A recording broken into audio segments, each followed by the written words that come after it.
São 3 da manhã, seus olhos abrem, de repente, sem alarme, sem barulho. O quarto está escuro e silencioso, e mesmo assim, seu corpo já está acordado, o coração batendo um pouco mais forte do que devia, um calor que veio do nada debaixo do cobertor. Você vira para o lado, fecha os olhos. Tenta, 5 minutos, 10, 20. A mente já foi embora, já está no café da manhã, no compromisso de amanhã, nas contas, nas coisas que ficaram por fazer. E o sono? O sono foi embora junto. Você já sabe como esse filme termina. Vai pegar no sono 15 minutos antes do alarme. E o dia vai começar com aquele peso atrás dos olhos que não passa nem com 2 cafés. Isso não acontece uma vez, não é coincidência, é semanas seguidas, sempre o mesmo horário, sempre a mesma sensação de quarto escuro e mente que não para. E quanto mais você tenta forçar o sono de volta, mais ele foge. O que ninguém te disse é que esse despertar às 3 da manhã não é aleatório, não é estresse, não é da idade. Existe um padrão fisiológico específico por trás dele e existem hábitos aparentemente inofensivos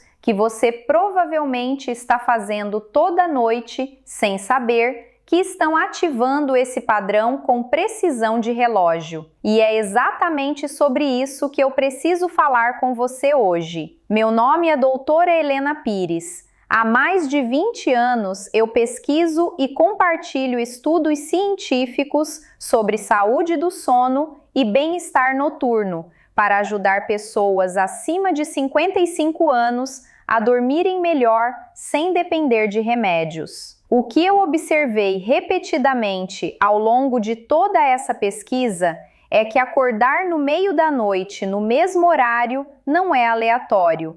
É um padrão com causas identificáveis e, na maioria das vezes, com soluções práticas que podem ser implementadas esta noite. Neste vídeo, vou te mostrar 3 erros que sabotam o sono de quem está acima de 55 e que estão por trás desse despertar no meio da noite. E 3 soluções concretas que você pode adicionar à sua rotina ainda esta noite para finalmente parar com isso. Fica até o final, porque a terceira solução é a que une tudo e é a que a maioria das pessoas nunca considera. Antes de entrar nos hábitos que estão causando esse despertar às 3 am, preciso te explicar algo sobre o sono depois dos 55 que a maioria das pessoas nunca ouviu de forma clara. Pense no sono como ondas no mar. Nas primeiras horas da noite, as ondas são altas e profundas. É quando o corpo faz a maior parte do reparo físico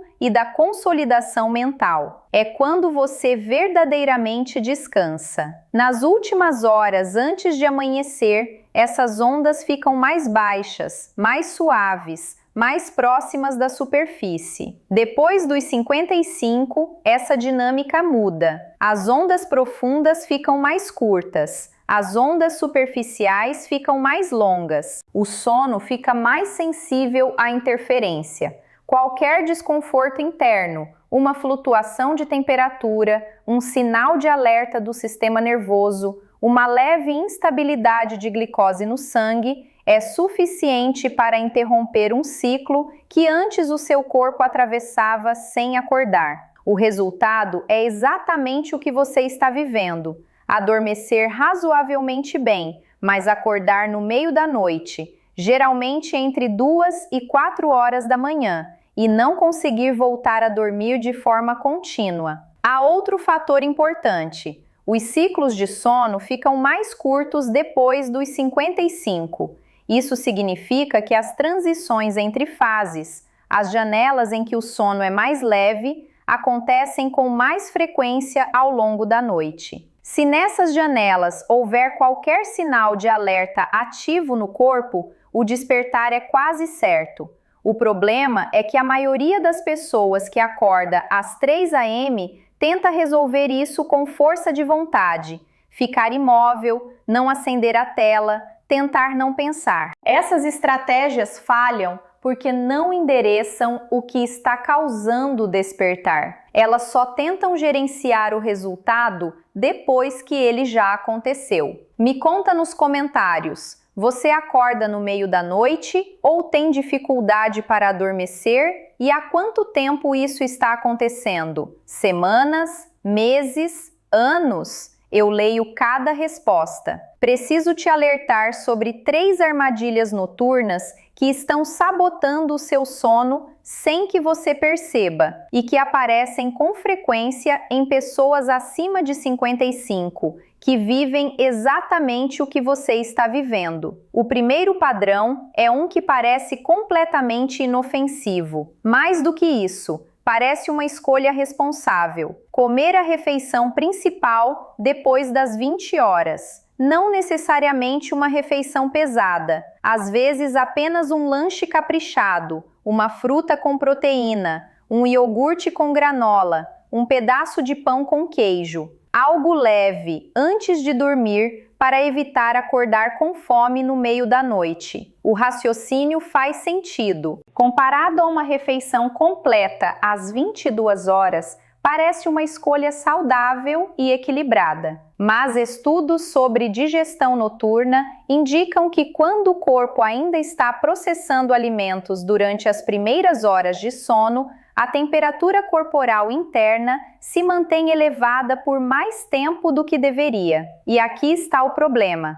Para o corpo entrar nas fases profundas do sono, a temperatura central precisa cair. Esse é um dos sinais fisiológicos mais fundamentais para o início do descanso restaurador. Depois dos 55, essa queda de temperatura já acontece de forma mais lenta e menos eficiente. Qualquer refeição tardia, mesmo leve, pode atrasar ainda mais esse processo. Pesquisas sobre ritmo circadiano sugerem que esse atraso térmico tende a empurrar o despertar espontâneo justamente para a janela das 2 às 4 da manhã, quando o ciclo de sono mais leve naturalmente ocorre. Você não acorda porque algo externo te perturba. Você acorda porque o corpo nunca chegou fundo o suficiente para atravessar essa janela sem sentir. Mas o segundo padrão é ainda mais silencioso, porque se disfarça de relaxamento. Usar celular, tablet ou televisão até o momento de apagar a luz. Na cama, no sofá, até os olhos fecharem sozinhos. Muitas pessoas relatam que precisam de uma tela para relaxar depois de um dia longo, e essa sensação é real. Séries, vídeos curtos, redes sociais distraem os pensamentos e parecem ajudar a desligar. Se a pessoa adormece em seguida, parece que está funcionando. Parece, mas não está. Evidências sobre luz azul e produção de melatonina indicam que a exposição a telas nas 2 horas anteriores ao sono suprime o sinal hormonal que prepara o corpo para as fases profundas. Depois dos 55, esse sinal já é naturalmente mais fraco do que era antes. Qualquer supressão adicional tem impacto desproporcional. O efeito não é necessariamente dificuldade para adormecer. Muitas pessoas adormecem normalmente após 1 hora de tela. O problema acontece depois. A qualidade do sono nas primeiras horas fica reduzida. O corpo não mergulha fundo o suficiente nos ciclos restauradores e o sistema nervoso continua em estado de alerta baixo a noite toda. O resultado? Às 3 da manhã, qualquer pequena perturbação interna, um leve calor, uma virada de posição, uma mudança no ciclo de sono, é suficiente para despertar completamente. O terceiro erro é o que mais surpreende, porque é exatamente o que muitas pessoas fazem acreditando que estão ajudando o próprio sono. Dormir com o quarto aquecido, cobertor pesado, janelas fechadas, ar-condicionado desligado porque faz mal ou porque sempre gostou de dormir quentinho. Culturalmente, associamos calor com aconchego e aconchego com sono bom. Muitas pessoas relatam se sentir mais relaxadas num quarto quente, especialmente no inverno, especialmente depois dos 55, quando o frio parece incomodar mais do que antes. Mas pesquisas sobre termorregulação durante o sono são consistentes. Para entrar e manter as fases profundas, a temperatura central do corpo precisa cair entre 1 e 2 graus em relação à temperatura de vigília. Ambientes muito quentes impedem essa queda. Depois dos 55, o sistema de termorregulação já opera com menos eficiência. Estudos indicam que essa faixa etária é mais sensível ao calor noturno e tem mais dificuldade de manter a temperatura ideal de forma espontânea. O resultado é sono fragmentado, com despertares no exato período em que o corpo tentaria atingir as fases mais restauradoras da madrugada. Roberto tem 63 anos, aposentou-se da função pública há 3 anos e descreve essa fase da vida como a mais tranquila que já teve, sem pressão de chefe, sem agenda lotada, sem obrigações fixas. Mas as noites não acompanharam a tranquilidade do dia. Há quase 2 anos, Roberto acorda entre 3 e 4 da manhã, praticamente toda noite. Às vezes consegue voltar a dormir depois de 1 hora, às vezes não consegue mais. Quando isso acontece, fica no escuro, olhando para o teto, sentindo o coração bater mais forte que o normal, tentando não mexer para não acordar a esposa. De dia, chega ao fim da tarde com uma fadiga que ele descreve como um algodão atrás dos olhos. Parou de aceitar compromissos noturnos. Recusa convites para jantar fora porque sabe que qualquer alteração na rotina vai pagar no dia seguinte. O que Roberto não sabia, toda noite, antes de dormir, ele assistia TV até depois das 23 horas. Jantava por volta das 21 horas, porque gostava de comer com calma depois do noticiário. E dormia com o quarto bem fechado, coberto até o pescoço, porque sempre gostou de dormir quentinho. Os 3 erros, sem saber, todas as noites. As informações que você está recebendo são educativas e baseadas em pesquisas científicas. Elas não substituem a orientação de um profissional de saúde qualificado. Se seus sintomas de insônia são persistentes ou interferem na sua qualidade de vida, o passo mais responsável é conversar com um especialista. Agora que identificamos o que está no caminho, deixa eu te mostrar o que fazer em cada um desses pontos. A primeira mudança é sobre o horário, não sobre o que você come, sobre quando você para de comer. Encerrar qualquer ingestão de alimentos, incluindo lanches leves, pelo menos 2 horas e meia antes de deitar. Para quem dorme às 23 horas, isso significa encerrar às 20h30 no máximo. Para quem dorme às 22 horas, às 19h30. Pesquisas sobre janela alimentar e ritmo circadiano indicam que esse intervalo é suficiente para que o processo digestivo ativo se encerre, permitindo que a temperatura corporal inicie sua queda natural, o sinal que abre caminho para as fases profundas do sono. Para pessoas acima de 55, em que esse mecanismo já opera com menor margem, o efeito tende a ser mais perceptível do que em pessoas mais jovens. O corpo consegue finalmente começar a descer a rampa de temperatura que o sono profundo exige. Como implementar esta noite? Passo 1. Definir o horário de encerramento baseado na sua hora habitual de deitar, contando 2 horas e meia para trás. Esse é o seu novo limite. Passo 2. Se sentir fome próxima desse horário, um copo de água morna com um fio de mel puro é uma das opções mais estudadas para estabilizar a glicose noturna sem ativar o processo digestivo de forma intensa. Apenas mel e água quente, sem outros ingredientes. Passo 3. Tratar esse horário como um compromisso fixo, não uma meta flexível. A consistência é o que treina o ritmo circadiano ao longo das semanas. Muitos relatam que nas primeiras noites com essa mudança isolada, o despertar às 3 am já ocorre com menos intensidade ou com retorno ao sono mais fácil. A consistência nas primeiras 2 semanas é o que tende a consolidar o padrão. A próxima mudança pode ser usada junto com a primeira, e para muitos é onde a diferença fica mais visível. Esta segunda solução não exige comprar nada,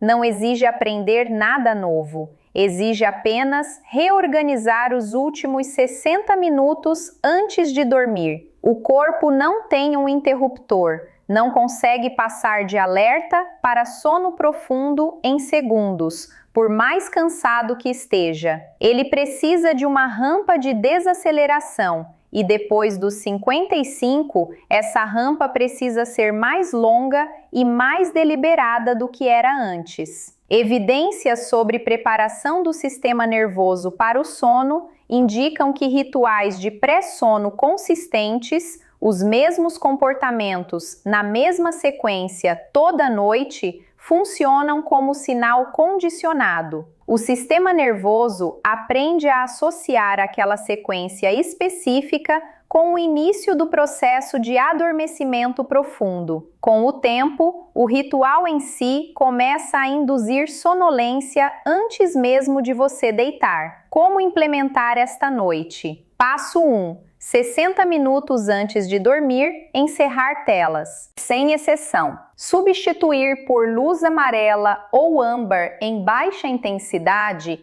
um abajur, uma luminária de sala no mínimo. Passo 2. Usar esses 60 minutos para uma atividade de baixa estimulação. Leitura física, música instrumental suave, alongamento leve, uma conversa tranquila. O objetivo não é fazer algo produtivo, é sinalizar ao sistema nervoso que a vigília está encerrando. Passo 3. Os últimos 15 minutos na cama, sem tela, com respiração lenta. Não é meditação formal, não exige técnica especial. É simplesmente parar, sem conteúdo, sem estímulo, sem tarefa. Pesquisas sobre higiene do sono em adultos mais velhos indicam que rituais de pré-sono consistentes levam entre 7 e 14 noites para começar a produzir efeito mensurável. Muitos relatam adormecer mais rápido,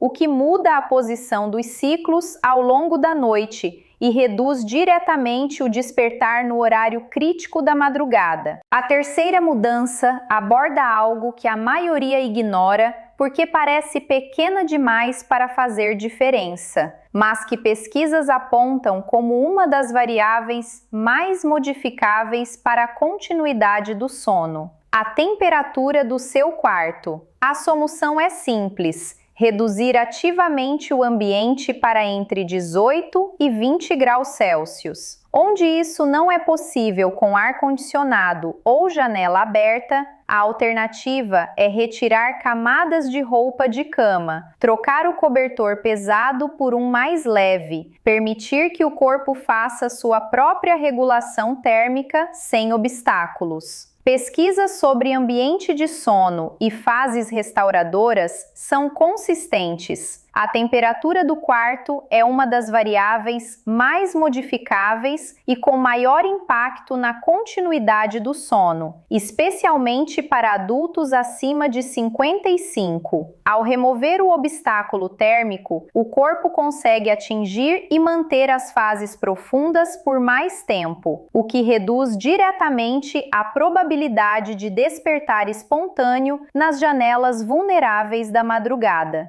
Como implementar esta noite? Passo 1. Reduzir o aquecimento do quarto ou abrir levemente a janela 30 minutos antes de dormir para iniciar o resfriamento do ambiente antes mesmo de deitar. Passo 2. Optar por cobertores mais leves ou usar camadas que possam ser removidas facilmente durante a noite, sem acordar completamente. O objetivo é ter controle sobre a temperatura, sem precisar sair da cama para ajustar. Passo 3. Se os pés ficarem frios, usar meias finas. Evidências sobre vasodilatação periférica sugerem que pés aquecidos auxiliam na queda da temperatura central do corpo. Paradoxalmente, aquecer os pés ajuda o núcleo a esfriar, facilitando as fases profundas do sono. Muitos que fazem essa mudança junto com as duas anteriores relatam que o padrão de despertar às 3 am começa a se interromper já na primeira semana. Para alguns, a diferença é sentida nas primeiras 2 ou 3 noites. Para outros, o benefício se acumula gradualmente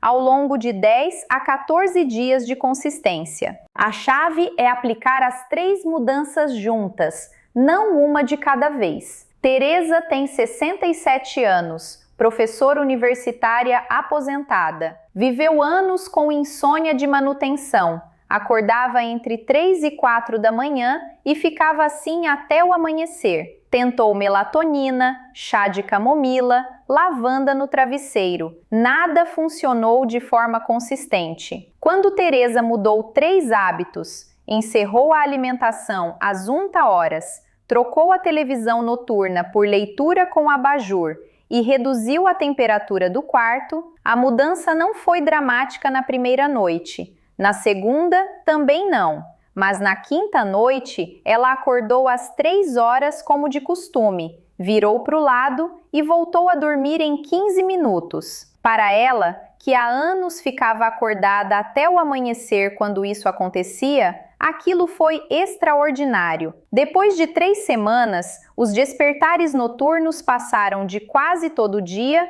para 2 ou 3 vezes por semana. Depois de 6 semanas, eram raros. Ela não tomou nenhum remédio novo, não fez nenhuma mudança radical na vida. Adicionou uma janela aberta, retirou uma camada de cobertor e apagou a tela 1 hora antes de deitar. Lembra de Roberto que eu mencionei? O aposentado que acordava toda noite entre 3 e 4 da manhã, olhando para o teto com o coração acelerado, coberto até o pescoço num quarto fechado, depois de jantar e assistir TV até meia-noite? Se Roberto soubesse o que você sabe agora, que cada um desses 3 hábitos estava ativando com precisão o despertar que ele tanto queria eliminar, ele teria mudado os 3 naquela mesma noite. Teria encerrado o jantar às 20 horas, teria trocado a TV por um livro, teria aberto a janela.